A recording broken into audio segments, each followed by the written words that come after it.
Bonjour à toutes et à tous, tant aux personnes ici présentes avec nous que les personnes qui nous regardent sur Zoom. Je suis très heureux de vous accueillir aujourd'hui dans le cadre du cycle de rencontres intitulé Libre de parole, organisé par l'IREMO.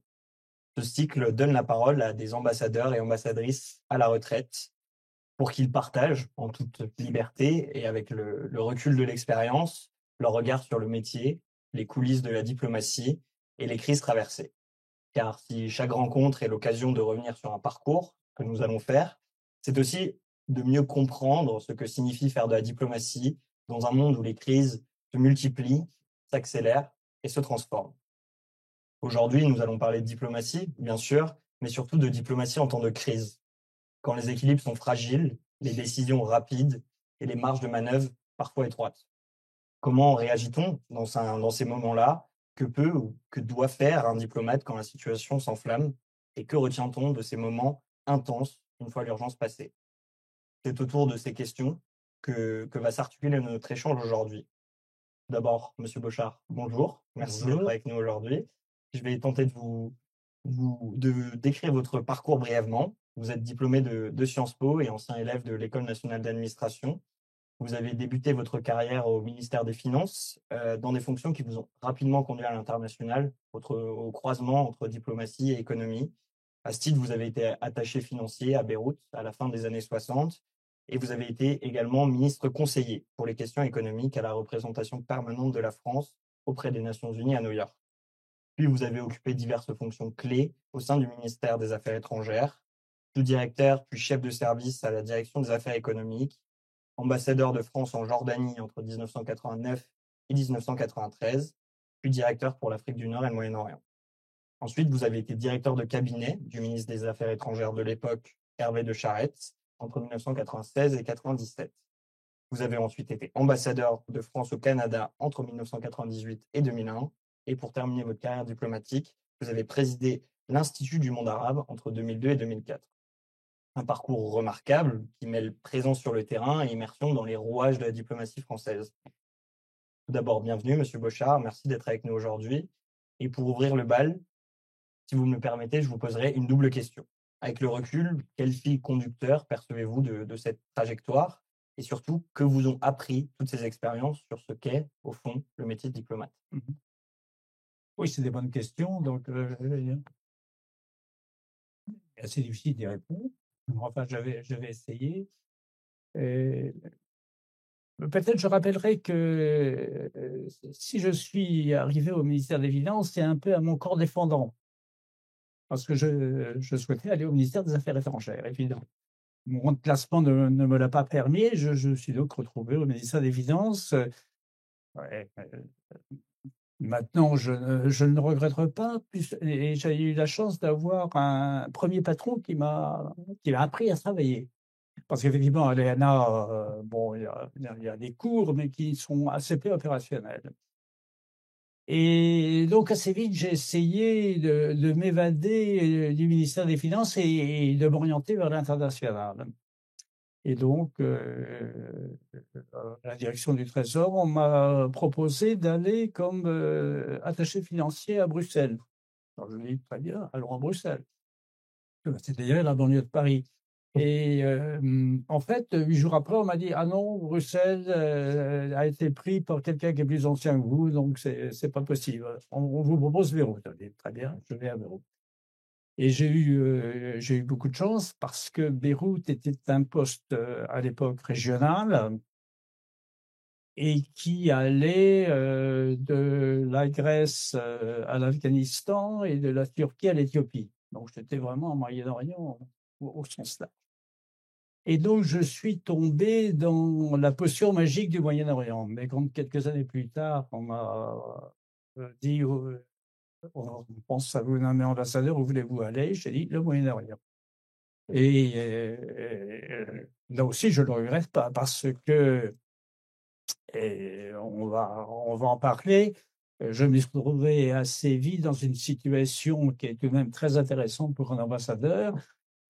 C'est observer et essayer de rapporter sur un conflit qui a pris à l'époque une dimension importante, qui était effectivement la crise, puis la guerre du Golfe, à la suite de l'annexation du Koweït par Saddam Hussein. Voilà.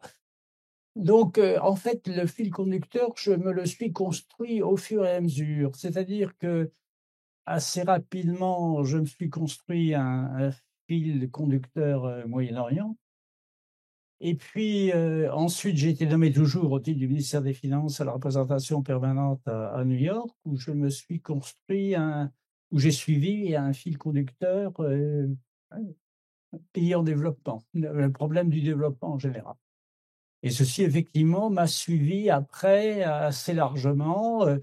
Alors, les hasards des nominations ont fait que j'étais terminé comme ambassadeur au Canada, qui est un pays d'ailleurs tout à fait intéressant, où la France a une place particulière, compte tenu de la présence d'à peu près d'un quart de francophones dans ce pays et des liens particuliers que nous avons avec le Québec. Donc voilà, j'ai essayé de pas trop dévier de ces deux fils conducteurs. Alors votre deuxième question? Les enseignements que vous en avez tirés de manière globale. Ah, les enseignements que j'en ai tirés. Eh bien, les enseignements que j'en ai tirés, c'est que la diplomatie est un très beau métier, tout à fait gratifiant.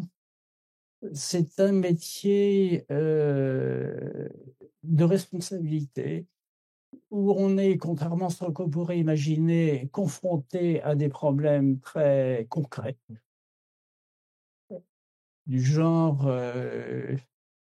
des manifestations, on passe devant l'ambassade, qu'est-ce qu'on fait? Le centre culturel français brûle, qu'est-ce qu'on fait? On vous annonce que 50 otages vont être délivrés, vont être libérés. Qu'est-ce qu'on fait? Comment on les accueille? Est-ce qu'on les renvoie tout de suite en France? Voilà, donc il y a des problèmes très concrets. Je pense que c'est un métier gratifiant dans la mesure où je pense que c'est un des derniers métiers qui est un peu un métier d'aventure. Enfin, ça dépend où vous allez, hein. Si vous êtes, si vous passez votre vie effectivement entre Bruxelles et Paris, comme d'ailleurs certains diplomates le font, l'aventure n'est pas au coin de la rue. En revanche, il y a beaucoup de pays qui sont encore, je dirais, mal connus, euh, qui représentent des civilisations très différentes de la nôtre. Donc, si vous avez un peu l'esprit curieux, si vous voulez vous confronter à la réalité des mondes, c'est un métier qui, je dirais, qui est certainement très, très gratifiant de ce point de vue-là. Je pense aussi euh, que le métier diplomatique est, est à la fois, je dirais, resté le même, mais a tout de même beaucoup changé. Il est resté le même en ce sens que les diplomates sont, d'après d'ailleurs les bons auteurs, les pères fondateurs de la diplomatie du XVIe siècle, où les conventions de Vienne ont toujours comme rôle de négocier, d'informer, de protéger les ressortissants français à l'étranger, sont également chargés, je dirais, non seulement d'informer sur la situation dans le pays où ils se trouvent, mais à l'inverse, d'informer l'establishment, les élites, la population des pays dans lesquels ils se trouvent de ce qu'est la France, de ce que fait la France, de ce qu'est la politique française, et éventuellement, je dirais, de la justifier. Donc, ce métier de base, il demeure identique. Simplement, ils ont changé de vecteur. Les vecteurs qu'ils utilisent maintenant, les diplomates, ne sont naturellement plus du tout ceux que les pères fondateurs de la diplomatie ont pu pratiquer, et en particulier avec une accélération due à Internet et au développement des systèmes de communication. Et donc, par exemple, en ce qui concerne l'information, les ambassadeurs doivent être des communicants à travers les réseaux sociaux, à travers les médias plus traditionnels, comme la télévision et la radio. C'est quelque chose qui joue une place importante dans le rôle des ambassadeurs, variable selon les pays, naturellement. Et sans doute le rôle de communicant est plus fort dans des pays qui nous sont proches. Je pense aux pays européens, et je pense également aux États-Unis. Et d'ailleurs, à cet égard, on peut citer un cas tout à fait exemplaire, qui est notre ambassadeur aux États-Unis en 2003, à un moment où les États-Unis sont intervenus en Irak, où nous avons pris une position, le président Chirac avait pris une position extrêmement critique, d'où une campagne de France bashing aux États-Unis extrêmement violente, avec la volonté de boycotter les produits français, avec des propos extrêmement francophobes.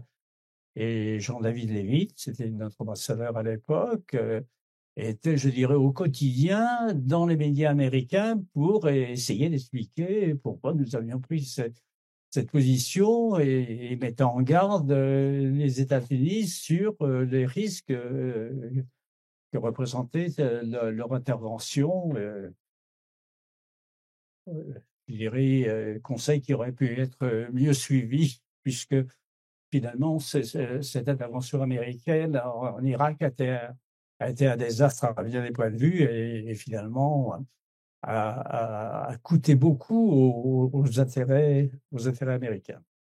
Donc voilà, si vous voulez, un petit peu comme comment je vois la diplomatie aujourd'hui. J'ajoute que, contrairement à ce qu'on pense, le rôle des ambassadeurs s'est élargi parce que leur domaine de compétence s'est élargi. Des sujets qui n'existaient pas il y a encore 50 ans sont devenus extrêmement sensibles. Je pense tout ce qui tourne autour de la sécurité, tout ce qui tourne autour du terrorisme, plus récemment, tout ce qui tourne autour des pandémies avec le Covid. Donc tout ceci, les questions d'environnement également, jouent un rôle important dans les activités d'un ambassadeur. Au départ, les ambassadeurs étaient concentrés, je dirais, sur le politique. Ça s'est élargi au début du XXe siècle sur les questions économiques, puis culturelles.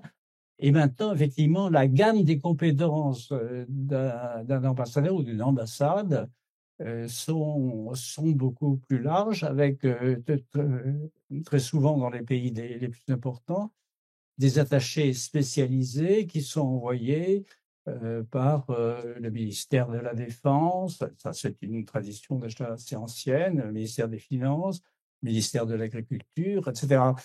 Tous les, tous les ministères maintenant ont des services internationaux, ce qui est effectivement nouveau, et projettent à l'étranger des attachés spécialisés qui appartiennent à l'équipe de l'ambassade.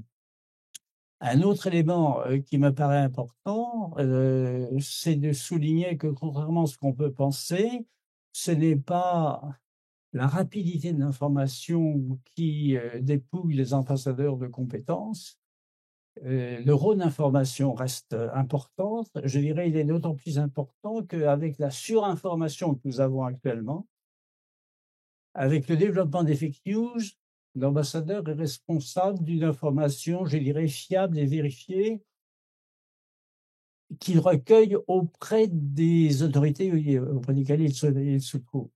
Donc ceci est également, je dirais, très important. Il y a aussi un dernier point qui me paraît que je voudrais souligner, c'est qu'il y a encore une petite centaine d'années, le nombre de postes diplomatiques à travers la planète, ça représentait 50 postes, 50 ambassades ou légations. C'était des légations ou des ambassades qui étaient localisées dans des pays de civilisation européenne, à quelques exceptions près, le Japon, la Chine, etc. Mais il y avait très peu de pays à l'époque. Effectivement, au lendemain de la Deuxième Guerre mondiale, il n'y avait encore que 54 pays indépendants. Maintenant, avec la décolonisation, avec l'éclatement des empires, nous nous trouvons avec à peu près 200 pays indépendants et du côté de la France, à peu près 180 postes diplomatiques. C'est-à-dire qu'on est passé d'une époque où les diplomates faisaient de l'entre-soi, où les ambassadeurs souvent appartenaient à l'aristocratie et les diplomates aussi. On était entre gens du même monde. Maintenant, on doit parler avec des pays, des peuples qui ont des civilisations différentes, des règles du jeu différentes. Et ceci, je dirais, fait que l'ambassade, pour beaucoup de postes, est un point, je dirais, d'analyse et d'information incontournable avec des pays qu'il faut comprendre. Comme un de mes collègues l'a dit dans un livre qu'il a écrit, tous ces gens-là ne pensent pas comme nous. Et donc l'ambassadeur et les diplomates sont chargés de comprendre ce qu'ils pensent, comment ils pensent et comment agir avec ce type d'interlocuteur. Voilà, si vous voulez, un petit peu pêle-mêle, quelques réflexions sur le métier de diplomate tel que je le vois actuellement. Pour rester rapidement sur cette discussion, une chose qui n'a pas changé, par contre, concernant la diplomatie et les diplomates, c'est la vocation diplomatique qui vise à servir et à représenter les intérêts français à l'étranger. Comment est-ce qu'on concilie cette vocation avec les contraintes qu'elle implique au quotidien? Vous avez vécu dans diverses villes, dans divers pays du monde. Comment est-ce qu'on concilie cette vocation avec ces contraintes parfois du quotidien? Alors je pense qu'effectivement, c'est un métier reste un métier de vocation. C'est un métier de vocation dans ce sens que c'est un métier qui suppose une démarche vers l'autre, un esprit de curiosité, une adaptabilité, pardon, dans des mondes qui sont parfois très différents, avec, comme je disais, des règles du jeu différents. Parler à un interlocuteur chinois, c'est pas la même chose que de parler un interlocuteur arabe ou un interlocuteur sud-américain. C'est un métier qui demande, je pense, beaucoup d'ouverture, avec le souci de trouver le point d'intérêt commun avec les intérêts français.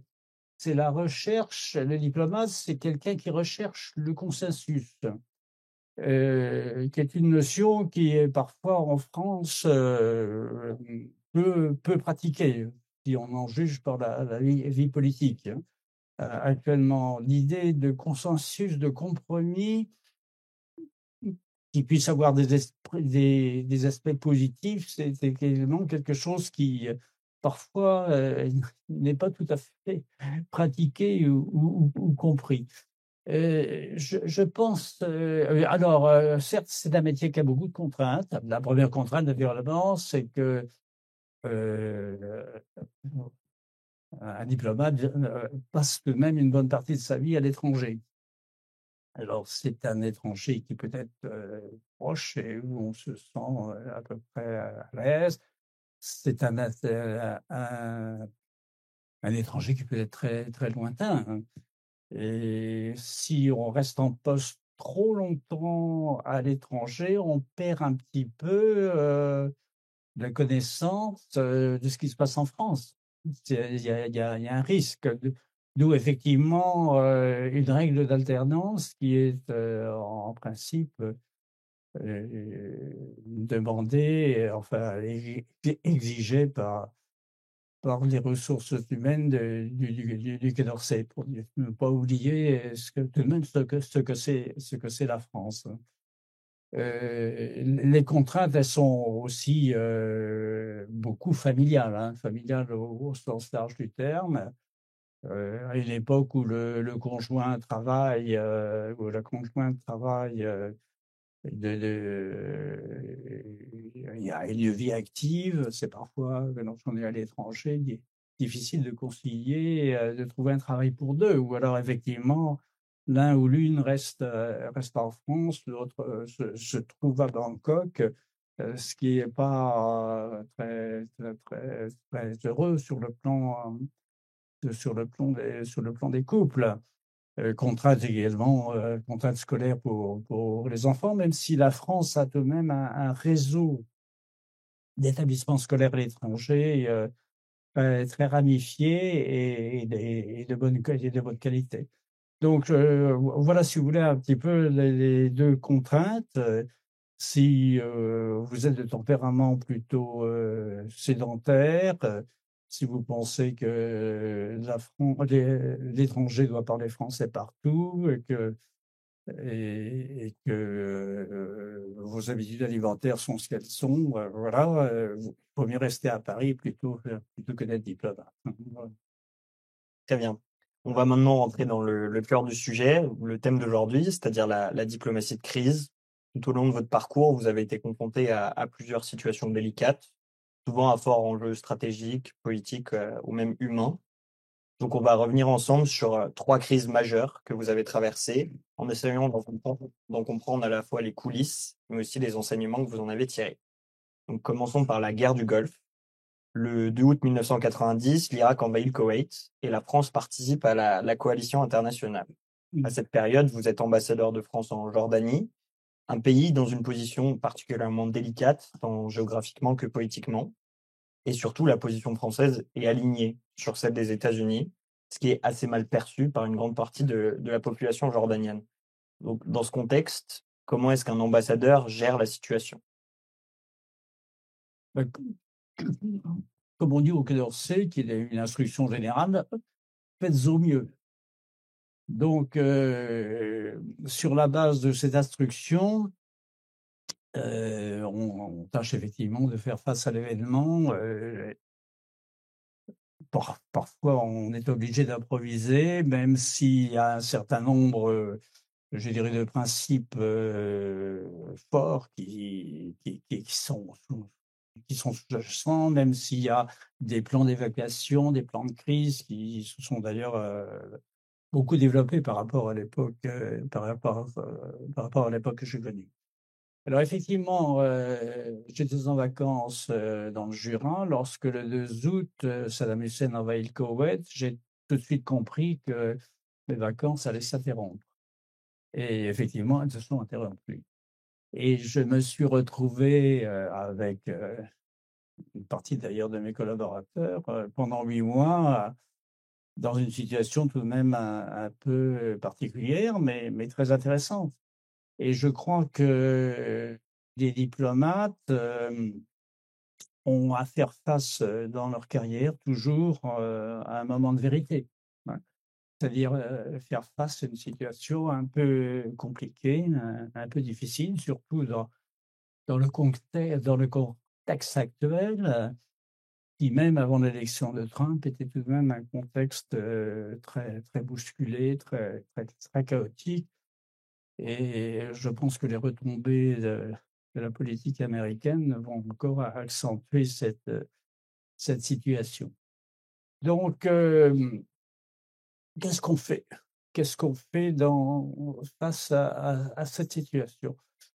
Alors, effectivement, la population jordanienne, l'opinion publique jordanienne était, comme toutes les populations arabes à l'époque, plutôt heu,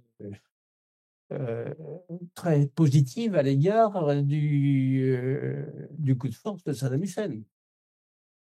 Saddam Hussein envahit le Koweït, qui était d'ailleurs une revendication de l'Irak quasiment depuis l'origine.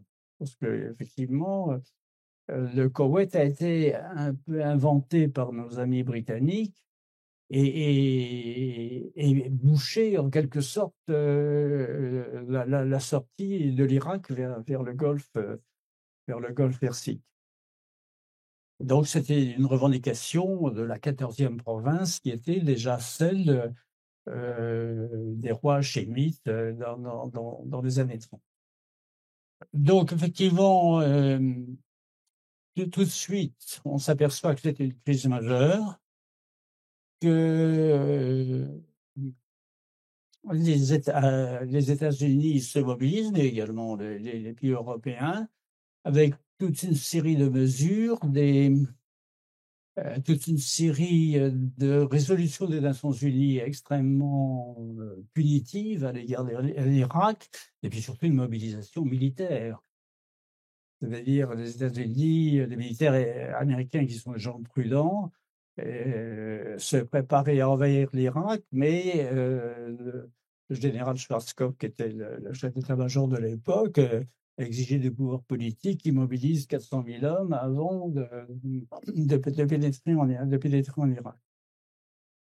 Et donc, en Jordanie, l'opinion publique donc est pro Saddam, mais le roi est dans une position un peu ambiguë parce que, le roi de Jordanie, et c'est vrai du roi actuel, est tout de même très, très dépendant des États-Unis, notamment au point de vue de l'aide, qu'il reçoit parce que la Jordanie est un pays pauvre qui n'est pas autosuffisant financièrement. Mais il avait plutôt des bons contacts avec Saddam Hussein. Et parce que Saddam Hussein était un des rares, voisins, qui n'avait pas de visée scélérate sur, la Jordanie. Le roi d'Arabie Saoudite, traditionnellement, n'aimait pas le roi Hussein à l'époque. La Syrie a essayé plusieurs fois, d'annexer en partie, la Jordanie. Israël, bon, était tout de même, a pris à la Jordanie une partie de son territoire. Donc Saddam Hussein était plutôt celui qui a été, sinon bienveillant, toutefois cédeux. Donc il joue une politique qui ne plaît pas du tout à nos amis américains, ni aux Britanniques d'ailleurs, et se sent un peu isolé. Et le président Mitterrand, lui, n'est pas du tout dans cet état d'esprit. Il s'est rallié à la mobilisation contre Saddam Hussein, un peu, parce il estimait qu'il ne pouvait pas faire autrement, mais sans enthousiasme. Et d'ailleurs, je ne sais pas si vous vous souvenez, mais son ministre de la Défense, M. Chevènement, était radicalement contre, d'ailleurs, a démissionné ou a été démissionné pour être remplacé par Anna Scholz. Donc le roi Hussein est un peu isolé et il sent que Mitterrand est plutôt bienveillant à son égard et il maintient un contact, très régulier avec lui Et ainsi, je suis amené à le rencontrer assez régulièrement. Et, et l'idée de Mitterrand, c'est de consolider sa position personnelle.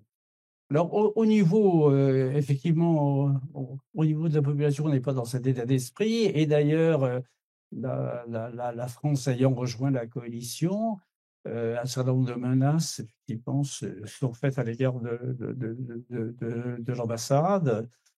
Le centre culturel, au centre culturel, une bombe à retardement fait disparaître fait disparaître la bibliothèque. On a des manifestations devant l'ambassade. Il y a un cocktail Molotov qui arrive dans la cour de l'ambassade. Et il commence à se poser un problème de sécurité. Et donc, Paris m'envoie une instruction disant veuillez rapatrier le personnel que vous jugez pas, que vous jugez et qui n'est pas indispensable, plutôt, qui n'est pas indispensable. Alors ça, c'est très, très subjectif. Hein. Qu'est-ce que c'est qu'un personnel qui n'est pas indispensable? Et donc, mon critère, j'ai eu un double critère. Le premier critère, c'est il y avait manifestement dans le personnel de l'ambassade des gens qui avaient peur, qui paniquaient. Et donc, il était préférable qu'ils repartent en France. Et puis, la deuxième chose, il y a aussi dans le personnel des gens qui peuvent être perturbateurs.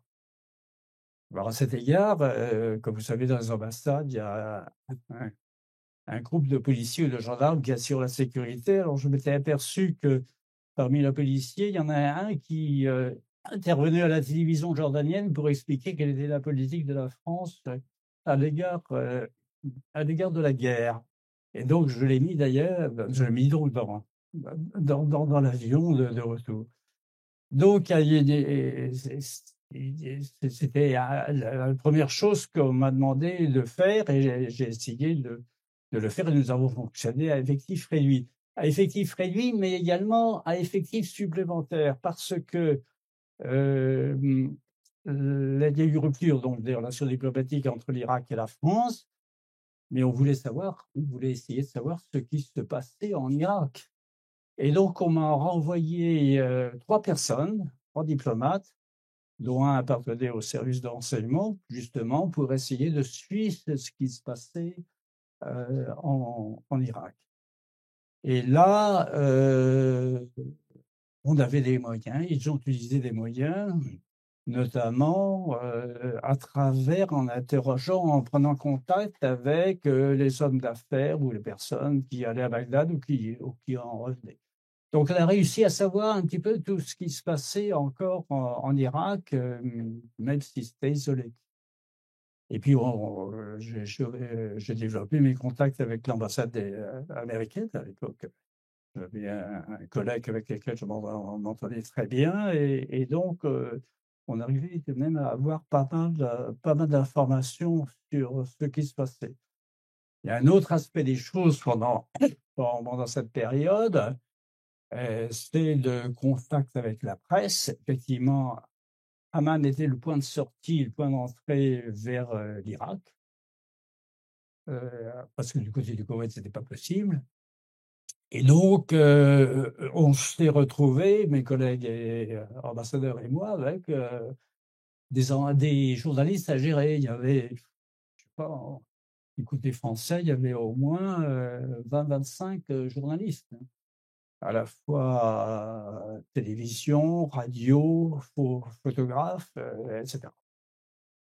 Et donc j'ai pris l'habitude de faire un petit briefing chaque jour avec les journalistes. Et puis, il a fallu aussi sortir certains de prison parce que, notamment les photographes qui sont en général freelance, qui veulent absolument avoir le bon cliché. Certains d'entre eux franchissaient la frontière de l'Irak clandestinement, se faisaient prendre par la police jordanienne. Donc, il fallait que j'intervienne auprès du ministre de l'Intérieur en disant que il est un peu jeune, il est un peu fougueux, mais vous pouvez pas le garder comme ça. Et en général, ça se terminait en disant, voilà, on le libère, mais il s'en va, il rentre en France. Donc il y a toute une gestion à la fois d'une situation un peu compliquée et surtout, naturellement, une information de ce qui se passe, de ce qui se passe à Paris. On a eu également, je dirais, à la fin, c'était juste, je pense, oui, c'était à la fin de la guerre, on a dû accueillir à l'ambassade les otages qui avaient été pris par Saddam Hussein lorsqu'il a envahi le Koweït, à la fois des diplomates, mais aussi des journalistes. Il y avait la journaliste du Monde qui s'occupait du Moyen-Orient, qui était très bien, qui s'appelait Françoise Chipot, que on est allé les accueillir au milieu du désert, à la frontière, lorsque les choses se sont calmées, mais également un certain nombre de Français ou de franco quelque chose, notamment libanais, mais franco-malgaches. Parfois, il y a des situations un peu curieuses qui ont été libérées finalement à la fin de la guerre. Il a fallu accueillir, loger, nourrir, si j'ose dire, et les faire repartir vers la France. Donc tout ça nous a pas mal occupés pendant 8 mois. Mais c'était une époque très, très intéressante. J'avais avec moi des gens vraiment très, très, très bien et quelle que soit leur fonction, enfin, le conseil commercial allait accueillir, je dirais, les humanitaires qui arrivaient pour les différentes populations qui avaient été ramenées sur la Jordanie. Donc, quelles que soient ses compétences, tout le monde était embauché. Et finalement, ça s'est plutôt bien terminé. Voilà, sauf que euh, les, certains Jordaniens, et notamment je dirais, de la classe politique ou de l'establishment, nous en ont voulu et que les relations au retour de ceux qui étaient partis et donc qui sont revenus avec leurs interlocuteurs jordaniens n'était pas facile. Il a fallu, je dirais, renouer un peu les liens avec nos interlocuteurs jordaniens qui étaient plutôt assez spontanément bienveillants à l'égard de la France. Voilà un peu comment on a vécu cette période. Très bien. On va passer à une seconde crise où on change de décor et aussi d'échelle parce que celle-ci ne se joue plus à l'étranger, ou du moins entre Alger, Marseille et Paris. Parce qu'en décembre 1994, un vol Air France est détourné à Alger par 4 membres du groupe islamique armé. À l'époque, vous êtes directeur pour l'Afrique du Nord et le Moyen-Orient au Quai d'Orsay, et à ce titre, vous participez à la cellule de crise mise en place. Dans ces moments d'extrême urgence, où chaque décision peut avoir des conséquences, y compris sur la vie des otages, est-ce qu'on a encore le temps, ou même la possibilité, de faire de la diplomatie? C'est les diplomaties d'un genre un peu particulier, effectivement. C'est le moins qu'on puisse dire. Euh, alors, un détail qui peut avoir son importance, c'est que ça s'est passé le jour de Noël. Ça s'est passé le 24 décembre. Ce détournement a été fait par le GIA à 11 heures du matin sur le tarmac d'Alger. Alors tout de suite, s'est constituée une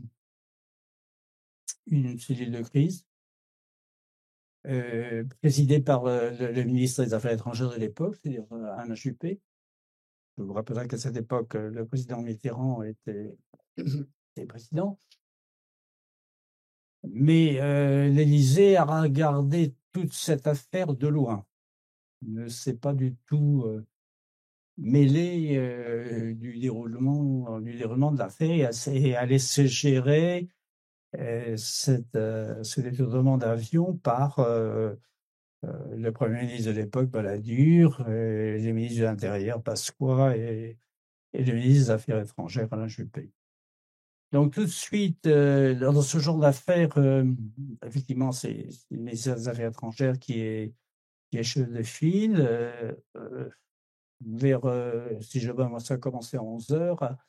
À 13h, il y avait une réunion avec le ministre, avec son directeur de cabinet qui était à l'époque Dominique de Villepin, le directeur adjoint, l'ambassadeur de France à Alger qui avait pris l'avion du jour précédent, qui était donc en France, c'était la période des vacances, et puis moi-même, et on a provoqué tout de suite une réunion interministérielle avec des représentants à la fois du ministère de l'Intérieur, du Premier ministre et des services de la DGSE et de la DST à l'époque, devenue DGCI.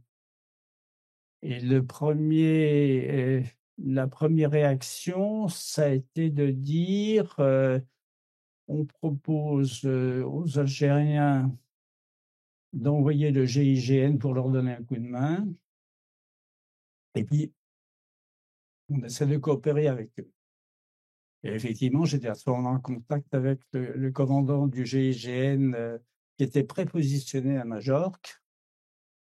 Et on a dit aux Algériens, ben, voilà, on vous propose de vous aider. Et tout de suite, les Algériens ont dit, il n'en est pas question, notre souveraineté nationale, on s'en charge, etc. Donc à chaque fois, d'ailleurs, les diplomates, je reviendrai là-dessus, font le compte-rendu immédiatement de la réunion et font des notes pour proposer la suite. Que faire? Et les choses se sont gâtées assez vite. D'abord parce que les terroristes ont commencé à abattre d'abord un officier de police, policier jordanien, algérien, un officier de police algérien, puis un diplomate vietnamien, et puis le cuisinier de l'ambassade de France. Alors c'était vraiment très dramatique. J'étais en contact téléphonique direct avec le chargé d'affaires français, puisque l'ambassadeur était parti, qui était sur place, qui était sur le tarmac. La DGSE avait entre-temps réussi à, je dirais, se bronzer sur le réseau de communication de la police algérienne, donc était au courant des échanges entre le pilote d'Air France, le commandant de bord, les pirates, la police algérienne, etc. Donc on était au courant en temps réel, à l'insu naturellement des Algériens. Et on s'est aperçu que ce qui était préférable, c'est que l'avion décolle et que l'on traite le problème en France. C'était d'ailleurs ce que voulait le commando algérien et ce que ne voulaient pas les autorités algériennes.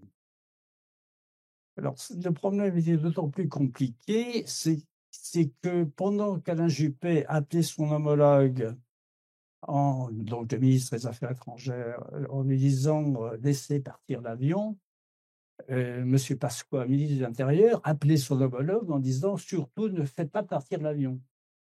Donc ça commençait à devenir extrêmement inquiétant, surtout que entre-temps, grâce, je dirais, au branchement sur le système de communication algérien, on savait que les Algériens étaient en train de préparer l'assaut par leur force spéciale, ce qu'ils appellent les ninjas, et qui, en général, je dirais, le moins qu'on puisse dire, c'est qu'ils ne font pas dans le détail et on craignait beaucoup que ceci se termine par un bain de sang. Donc devant cette situation, j'ai suggéré à Juppé en disant: «Écoutez, il faut que Balladur arbitre entre, vous et Pasqua et ensuite qu'il téléphone directement au chef de l'État algérien, qui était le général Zeroual». Et effectivement, c'est le 25, pratiquement à minuit, le 25 décembre à minuit, que monsieur Balladur téléphone à son homologue algérien, plutôt au président algérien, avec un appel assez musclé dans le ton, et que finalement Zeroual accepte de laisser partir l'avion. Ce qui s'est passé à 2 heures du matin. Le commando voulait atterrir à Paris. Alors, on leur a expliqué que c'était pas possible parce qu'il n'y avait pas assez de kérosène dans l'avion, ce qui était faux. Et on les a fait atterrir à Marignane. Ils sont arrivés vers, je crois, vers 4 heures du matin. Et là, justement, le groupe du GIGN qui était prépositionné major, qui est arrivé à Marignane, il a donné l'assaut à 17 heures, si j'ai bonne mémoire, en tuant tous les pirates de l'air et avec quelques blessés dans le groupe du GIGN et parmi les passagers, mais pas des blessés graves. Et tout s'est bien terminé. Mais enfin, ceci a, je dirais, provoqué déjà une crise grave dans les relations avec le gouvernement algérien. Nous avons bloqué tout vol d'Air France en direction et tout vol d'Air Algérie en direction d'Alger et des villes algériennes. Et donc tout de suite après, on m'a demandé de faire une note en disant: «Mais qu'est-ce qu'on fait? Comment on va gérer cette période pour, essayer de normaliser les relations, avec le gouvernement algérien?» Mais ça a pris du temps, ça a pris plusieurs mois. Moi-même, je suis allé à Alger, heu quelque temps après, et nous avons préparé, je dirais, le retour, à la normale à travers le voyage, la mission d'Hervé de Charette, nouveau ministre des Affaires étrangères, quand le président Chirac a été élu, et qui a, je dirais, conduit à une normalisation des relations avec l'Algérie. Mais très vite, les choses se sont encore dégradées pour d'autres raisons. Je rappelle qu'à cette époque, l'Algérie était en période de guerre civile. Voilà un petit peu comment j'ai vécu cette période et cette crise dans lequel effectivement le ministère des Affaires étrangères était un acteur important. Très bien. Et justement, en évoquant Hervé de Charette, on va arriver à cette dernière crise, la troisième, avant de passer aux questions du public, parce que 2 ans plus tard, vous vous trouvez à nouveau en première ligne, mais cette fois sur le terrain, au cœur du Proche-Orient. Le 10 avril 1996, l'armée israélienne lance l'opération Raisin de la colère, dirigée contre le Hezbollah au sud Liban. Dans une nouvelle crise à laquelle la France participe, même si, pour reprendre les termes du ministre Hervé de Charette, personne n'attendait l'engagement de la France. La France se démarque comme un médiateur clé. Et pendant 12 jours, vous accompagnez le ministre dans une intense navette diplomatique entre Beyrouth, Damas, Jérusalem, Tel Aviv et Le Caire. Et pour tenter d'obtenir un cessez-le-feu, ce que vous faites, et le cessez-le-feu est déclaré le 26 avril 1996. Donc, est-ce que vous pouvez revenir sur ces 12 jours de shuttle diplomatie, sur le rythme, la méthode et les rapports de force? Alors, il se trouve que ceci est arrivé quelques jours seulement après que le président Chirac ait fait une tournée au Moyen-Orient, qu'il a menée d'abord à Beyrouth, début avril, et ensuite au Caire. Et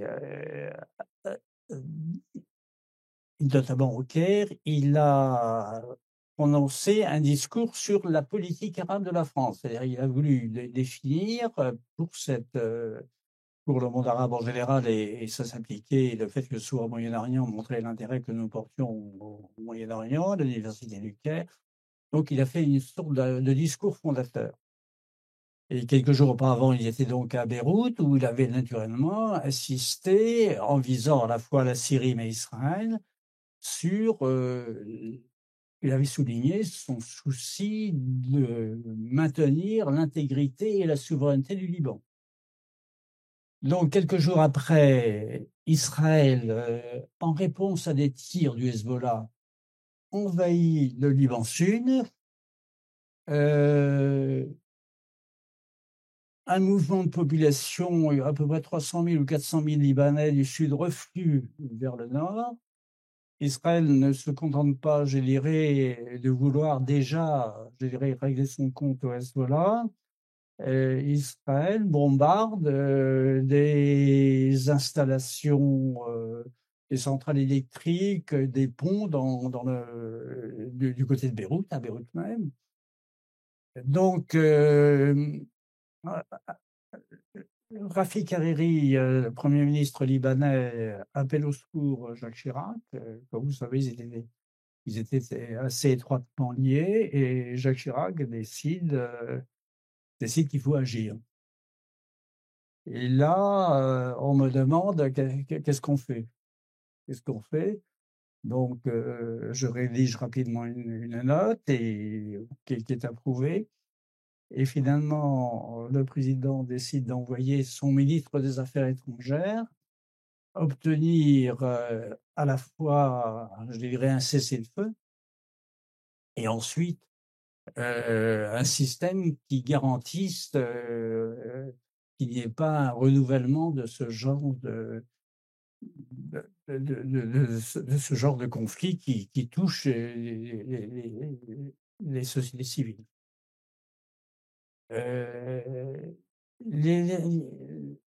L'homologue américain Warren Christopher était allé à ce moment-là en visite officielle, je crois, en Chine, quelque part par là.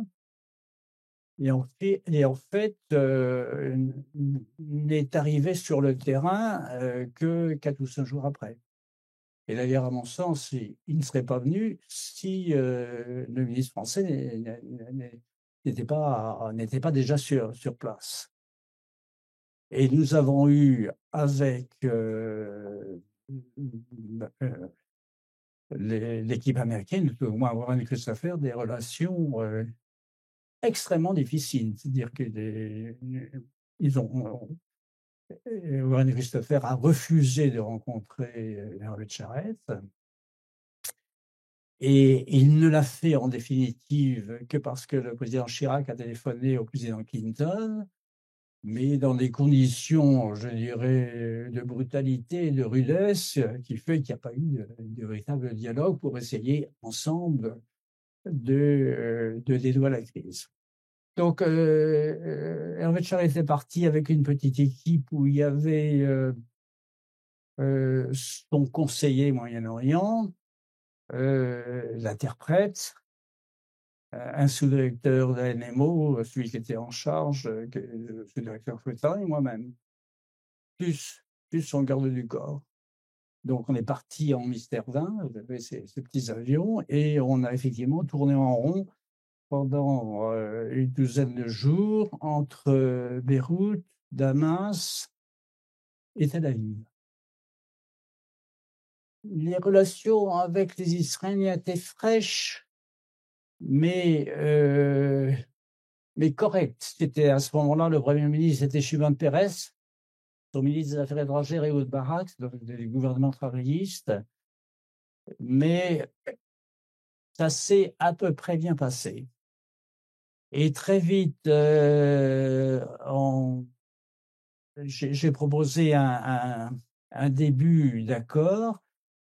Il existait une sorte d'accord verbal qui touchait les civils, mais qui n'avait jamais été formalisé. Donc l'idée, c'était d'avoir un texte écrit qui prévoit que en aucun cas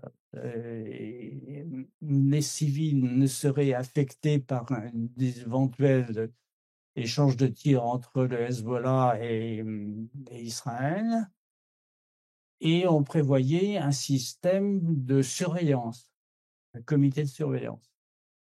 Alors c'est ce schéma qu'on a discuté avec les Israéliens, et surtout avec Damas, avec Hafez el-Assad qui nous a reçus d'ailleurs à plusieurs reprises. Il y a un élément aussi que les États-Unis, un atout que nous avions mais que n'avaient pas les États-Unis, c'est que nous parlions à l'Iran. Et donc, dans cette crise, le ministre des Affaires étrangères iranien est venu rencontrer notre ministre à Damas, pendant que moi, je rencontrais mon homologue iranien. Et finalement, ils nous ont donné leur accord sur ce schéma, pendant que les États-Unis essayaient de faire la même chose. Et donc, finalement, Hafez el-Assad, qui a reçu Warren Christopher, lui donne son accord sur notre schéma, qu'en définitive, les Américains ont repris à leur compte. Donc tout ceci s'est terminé effectivement le 26 avril avec une conférence de presse américaine à Tel Aviv et française à Beyrouth. Mais je dirais, le suivi a été particulièrement laborieux, puisque donc les Américains avaient accepté l'idée d'un comité de surveillance qui devait être basé à Chypre, mais qui était opérationnel à Nakoura, c'est-à-dire dans le sud du Liban. Sa base arrière, c'était Chypre, mais sa base opérationnelle, c'était Nakoura, là où se trouve d'ailleurs la finule. Il y avait un désaccord avec les Américains parce qu'ils voulaient présider le comité de surveillance. Et nous avons dit, on veut co-présider. Dans ce comité de surveillance, il y avait notre proposition, c'était coprésidence française et américaine, et on tourne. Et la composition du comité, c'était un représentant d'Israël, du Liban et de la Syrie. Donc j'étais chargé d'aller à Washington négocier ça avec les États-Unis, et je me suis retrouvé à la table des négociations avec en face de moi l'ambassadeur israélien à Washington, l'ambassadeur de Syrie et du Liban à Washington, et puis quelqu'un qui jouait un rôle très important dans la politique moyen-orientale américaine, qui était Dennis Ross, qui a été pratiquement le conseiller Moyen-Orient à la fois de Clinton, de Bush père et de Bush fils. Voilà, il a été conseiller Moyen-Orient pratiquement, c'était lui l'homme du Moyen-Orient. Et finalement, nous avons obtenu non sans mal que ce soit une coprésidence. Et ensuite, dans la mise en œuvre, en revanche, les choses se sont très bien passées parce que notre représentant, qui était un ambassadeur chevronné, et l'ambassadeur américain qui a été nommé, se sont très bien entendus personnellement. Et donc, on a eu donc le comité de surveillance a fonctionné de façon très, très efficace, puisque entre 96 et 2000, il n'y a pratiquement plus d'incidents entre Israël et le Liban, et que donc la population civile n'a pas eu à souffrir. Et puis les choses, je dirais, se sont terminées parce qu'en 2000, les Israéliens ont décidé de quitter le Liban. Et donc, qu'il n'y avait plus lieu, je dirais, de maintenir ce comité de surveillance. Ceci étant, on aurait pu penser qu'en 2006, lorsque de nouveaux incidents graves sont intervenus entre le Hezbollah et Israël, on aurait pu mettre en place un tel système. Mais à l'époque, pour différentes raisons, ça n'a pas été possible. Voilà un petit peu le rappel de ce moment qui a fait d'ailleurs l'objet d'un livre écrit par Hervé de Charette, qui a dû être publié il y a 2-3 ans et qui raconte, je dirais, en détail cette opération diplomatique d'un genre un peu particulier. Je crois que ça faisait longtemps qu'il n'y avait pas eu une telle chute de diplomatie de la part de la diplomatie française. Très bien, je vous remercie. On va désormais passer aux questions du public ici, où vous pouvez également poser les questions sur le chat pour les personnes présentes sur Zoom. Donc, je suis tout à fait à vos dispositions pour répondre soit sur les éléments que j'ai évoqués, soit sur d'autres sujets concernant, je dirais, le métier diplomatique.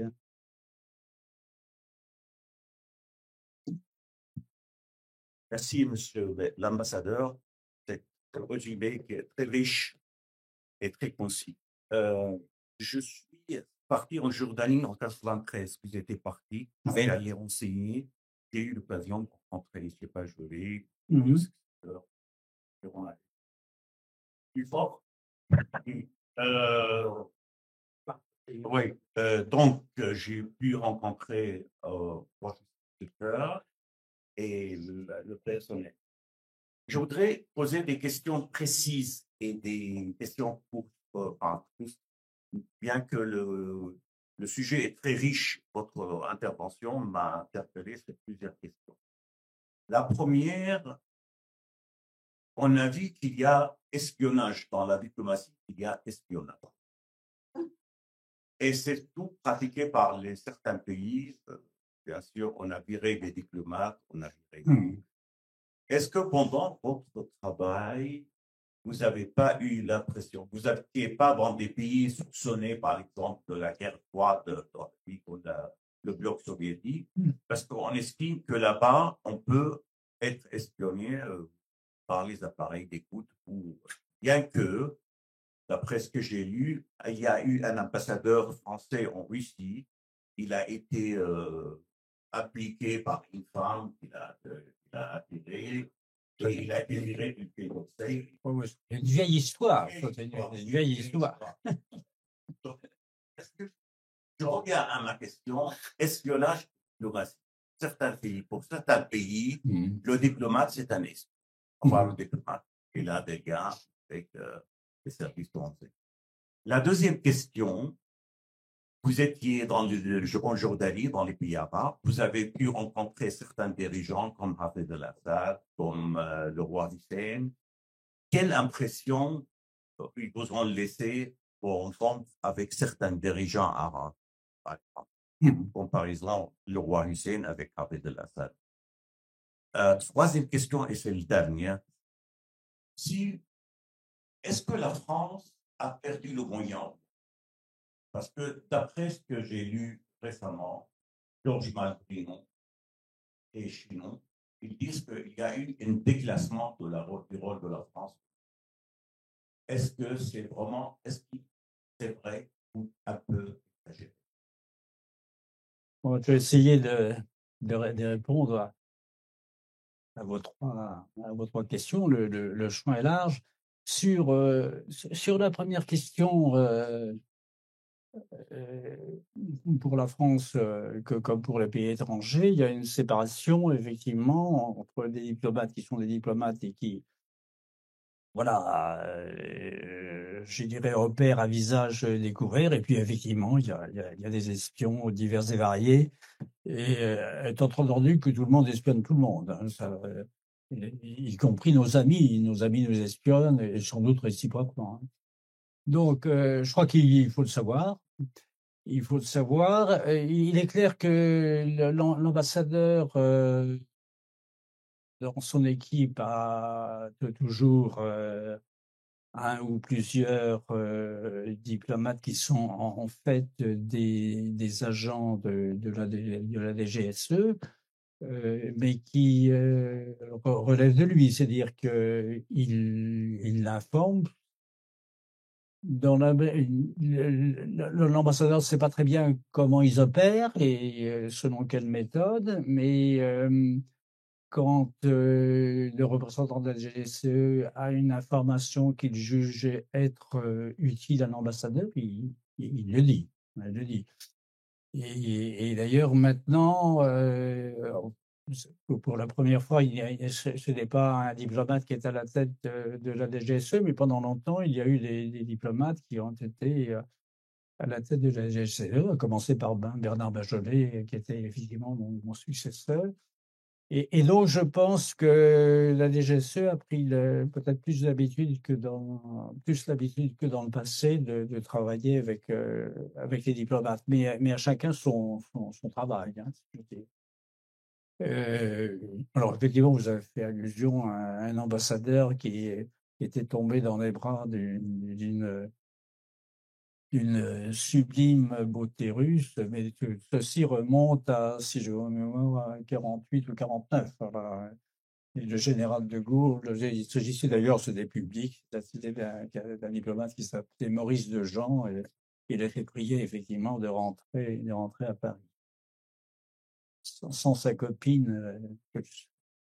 Voilà. Alors la deuxième question, c'est sur En relation avec Hafez al-Assad ou... Ah oui, la relation avec Hafez al-Assad. Alors effectivement, le métier diplomatique oblige à serrer la main à un certain nombre de personnes parfois peu recommandables, qui relèvent effectivement de la justice internationale et de la CPI. Mais enfin, quand on les rencontre, ils ont un raisonnement, je dirais, c'est pas des fous. Ils ont un raisonnement, ils ont une logique, ils écoutent, ils parlent. Et pour Hafez al-Assad, c'était un peu éprouvant parce que il était très, très bavard.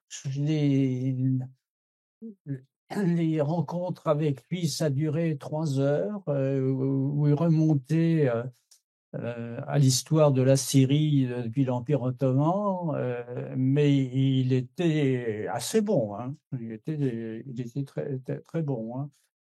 Voilà, donc effectivement, j'ai pu serrer la main à M. Netanyahou, qui était déjà vrai Premier ministre.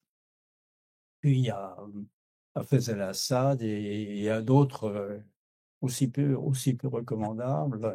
Voilà.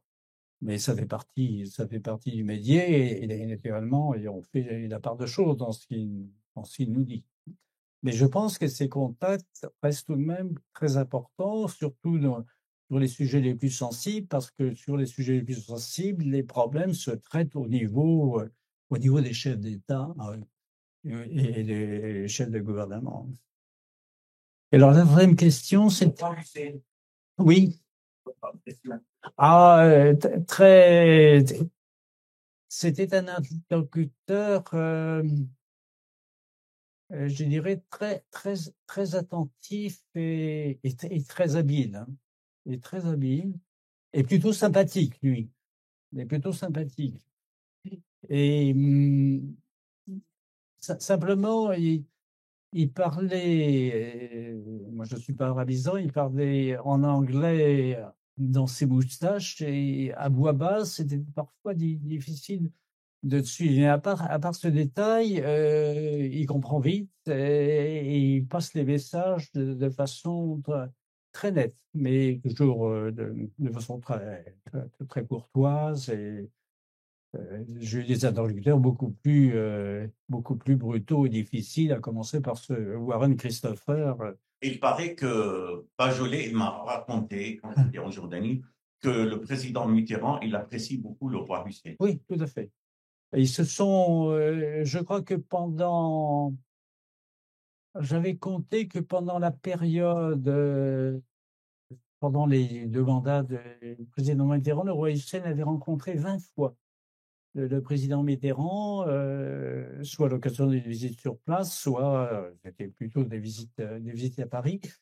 Et alors, pendant la crise, que j'évoquais, le roi Hussein l'avait vu, courant 90, et après la crise et la guerre, j'ai proposé que le roi Hussein revoie le président et Mitterrand, et effectivement, il est allé à Paris, c'était, je crois, au mois de mars 91, notamment puisque le roi Hussein a été puni par des Américains qui ont stoppé leur aide provisoirement, et pour que la France, je dirais, prenne le relais de l'aide financière. Et finalement, le roi Hussein est rentré dans les bonnes grâces des Américains que lorsqu'il a signé la paix avec Israël donc en 94. C'est-à-dire que même 2 ans après, 2 ans après les événements. Voilà, d'autres questions? 3 questions. Que reste-t-il de la politique arabe de la France? Ah si, oui, j'ai pas répondu. Oui, Ah ben, voilà, j'enchaîne. ça rejoint. Et l'état dans lequel se trouve la planète, Julien, n'est pas la preuve de l'impuissance de la diplomatie, enfin de l'impuissance, enfin, des difficultés. Et puis je voulais savoir si votre modérateur a envie d'être ambassadeur à son tour. Après, vous avez entendu. On peut compléter parce qu'il y a une énième question en ligne qui parle si la France n'a pas perdu de l'influence au Moyen-Orient. D'accord, oui, ça rejoint votre question et la vôtre.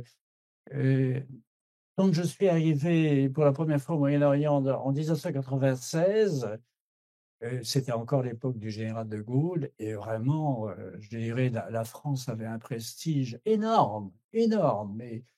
Et je dirais, et la réaction, non seulement au niveau des gouvernants, mais au niveau de la population. Il y avait un aura du général de Gaulle qui était vraiment exceptionnel. Les choses après, en fait, je crois que la politique de la France vis-à-vis du monde arabe, et en particulier du Moyen-Orient, a marqué tout de même une grande continuité, avec Valéry Giscard d'Estaing, qui le premier a rencontré Arafat, et plutôt c'est son ministre des Affaires étrangères qui a rencontré Arafat. Avec le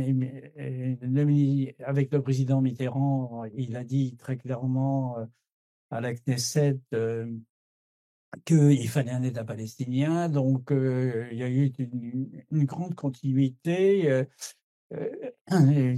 qui a été confirmée par Jacques Chirac, qui lui aussi a eu, je dirais, avait une image extrêmement positive dans le monde arabe, surtout après le fameux incident, c'était en 96, je crois, à la fin de l'année 96, quand il a visité la vieille ville de Jérusalem et qu'il a été un peu assailli par les forces de sécurité israéliennes, et qu'il a dit « You want me to go back to the plane, to my plane ».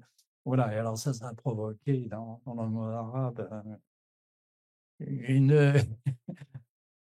des réactions extrêmement enthousiastes. Je pense que les choses ont un peu changé avec le président Sarkozy, qui, lors de sa première rencontre avec les ambassadeurs arabes, effectivement, traditionnellement, les ambassadeurs arabes invitent, enfin, ou se font inviter par le président, un contact avec le président. Et le président Sarkozy a commencé par dire je suis un ami d'Israël, ce qui est effectivement n'était peut-être pas un bon début avec ses interlocuteurs. Et à tort ou raison, même si le langage est resté le même, il y a eu une dégradation de l'image de la France qui s'est poursuivie avec le président Macron, y compris jusqu'à une date récente, a raison de la soupçonner d'une certaine complaisance à l'égard d'Israël dans l'affaire de la guerre à Gaza. Alors, est-ce qu'on a changé de politique? On a un peu changé de politique, je pense quand même. Et le président Macron a pensé, c'était avant le 7 octobre, que finalement, la question palestinienne était une question insoluble et qu'il fallait mieux pas s'en mêler. Donc, comme tout le monde, il a été surpris par le 7 octobre, qui a montré que la question palestinienne était toujours un problème d'actualité. Mais par-delà, je dirais, la politique que nous avons suivie, il y a un autre élément qui joue beaucoup dans notre relation avec le monde arabe et même, je dirais, à travers et qui joue beaucoup avec le monde musulman dans son ensemble, c'est que un certain nombre d'éléments de politique intérieure ont donné l'impression que la France maltraitait sa communauté musulmane, qu'il y avait des discriminations à l'égard de la communauté musulmane.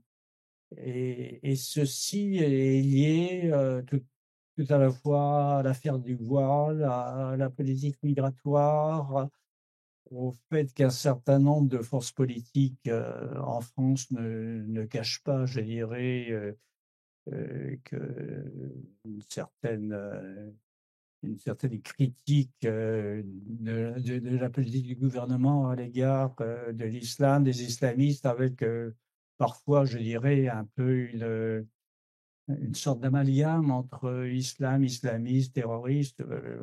Donc, ce qui se passe actuellement, ou ce qui vient de se passer avec l'Algérie, je dirais, est assez illustratif de ce que je viens de dire et est certainement ressenti dans le monde arabe comme une nouvelle preuve que la France maltraite ses relations, ses ressortissants avec ses ressortissants musulmans.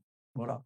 Voilà, je crois que les deux choses se combinent et je pense que globalement, il y a certainement un déclin de l'image de la France dans cette partie du monde.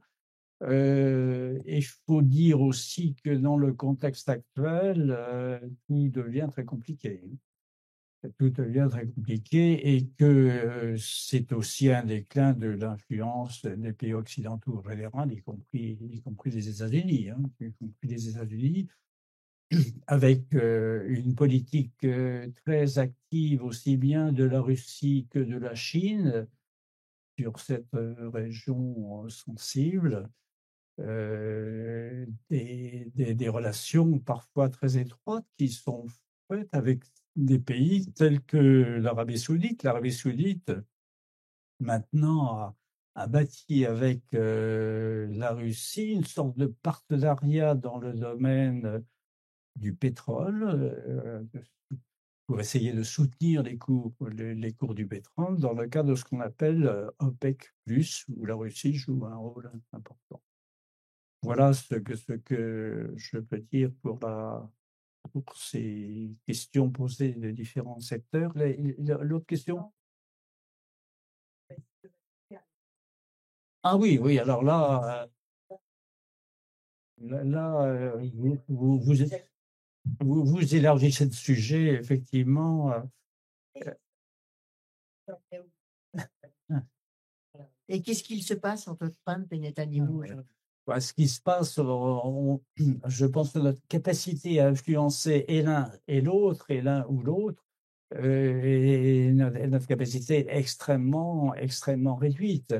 Ne serait-ce parce que la France a peu d'alliés pour essayer, je dirais, d'obtenir un véritable cessez-le-feu à Gaza. Comme vous le savez, nos partenaires européens sont assez divisés sur le sujet pour différentes raisons. Il n'y a guère que les Espagnols et les Irlandais qui sont assez proches de nous. Les Allemands sont extrêmement prudents parce qu'ils, compte tenu, je dirais, du caractère de l'arrière-plan de la Shoah qui pèse toujours dans leur relation avec Israël.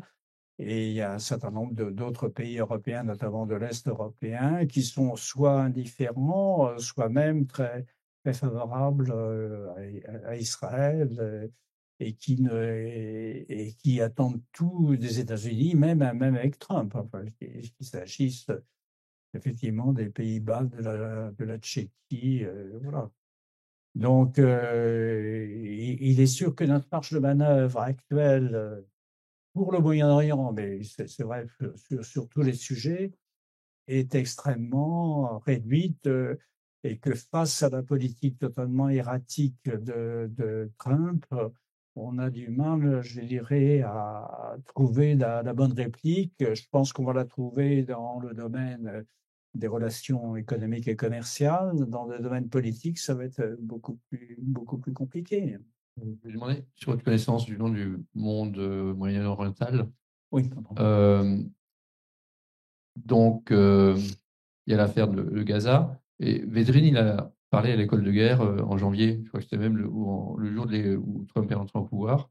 Donc, il a fait une présentation. Et entre autres, il a parlé de l'Ukraine, qui nous impactait beaucoup. Après, il a parlé de Gaza, qui ne nous impactait pas pour lui. Et entre autres, il disait de toute façon, il n'y a aucun pays arabe qui a quoi que ce soit à faire des Palestiniens au niveau des gouvernements. Il y a mais par contre, ils sont coincés avec leur population.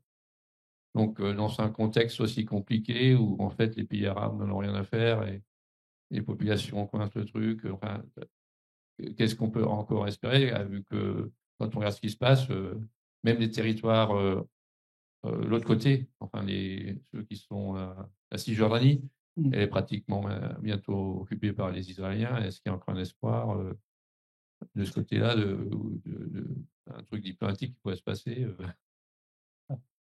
C'est sûr que les pays arabes ont une lourde responsabilité dans l'évolution de la situation, hein, c'est clair. Ceci étant, tout de même, les régimes, même les plus autocratiques, font attention à ce que pense leur opinion publique. Et là aussi, il y a, comme vous le disiez, il y a un décalage très, très net entre les opinions publiques et les gouvernements, y compris en Arabie Saoudite. Et c'est pour ça que Mohamed Ben Salman a pris une attitude relativement dure en subordonnant le ralliement aux accords d'Abraham à effectivement la perspective de la création d'un État palestinien, perspective qui paraît tout à fait aléatoire. Mais et effectivement, il ne joue pas le rôle qu'il devrait jouer. Et comme vous savez, le président Macron est actuellement au Caire et il va y avoir une rencontre aussi avec le roi de Jordanie. Ils vont se rencontrer à 3. Il est clair que aussi bien le maréchal Sissi que le roi Abdallah craignent ce qu'on peut appeler un nettoyage ethnique de la Cisjordanie et de Gaza. Et ils craignent beaucoup d'avoir du mal à résister aux pressions américaines dans ce sens. On va voir. Mais on les sent très, très inquiets, surtout le roi de Jordanie, parce que si les Palestiniens de Cisjordanie viennent en masse en Jordanie, le régime sera totalement déstabilisé.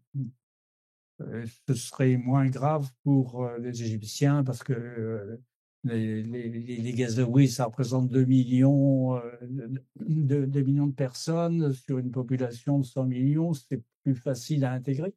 Mais la crainte est très, très forte des deux côtés. Et je pense que ce sera l'objet essentiel de leur entretien avec le président Macron. Ceci étant, quel poids peut-on avoir si du jour au lendemain, le président Trump décide de subordonner la poursuite de l'aide américaine, aussi bien à la Jordanie qu'à l'Égypte, à l'accueil de Palestiniens venant de Gaza ou de Cisjordanie. J'aurais une dernière question pour clôturer cette conférence et pour rebondir à ce que vous disiez précédemment, madame, parce que le but de ce format est de faire rencontrer un ambassadeur à la retraite avec un jeune étudiant aspirant diplomate, que je suis. Je voulais savoir si vous aviez quelconque conseil à donner à un futur diplomate, à un étudiant qui souhaite faire carrière dans la diplomatie. Bah, écoutez, le seul conseil qu'on puisse faire, c'est effectivement de tenter votre chance au concours proposé par le Quai d'Orsay. Hein. Mais il y a aussi également des postes de contractuels qui peuvent s'ouvrir et qui peuvent permettre ensuite en interne de s'intégrer au ministère des Affaires étrangères. Simplement, ce sont des concours assez sélectifs hein, qui demandent des bonnes connaissances en économie, en droit, en droit administratif. Et puis, s'agissant des concours d'Orient, une connaissance d'une langue orientale qui est toujours recherchée.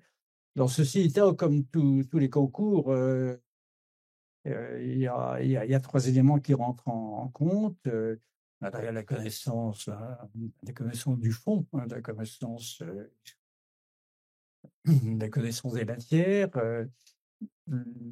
et d'autre part la méthode. Et effectivement, la méthode type Sciences Po reste encore une méthode très efficace pour intégrer le ministère des Affaires étrangères. Et le plus souvent, d'ailleurs, ceux qui suivent l'école des langues orientales font également une scolarité à Sciences Po. Et puis, le dernier élément, c'est la chance. Voilà. C'est pour tout concours. Voilà. Je vous souhaite bonne chance. Merci beaucoup.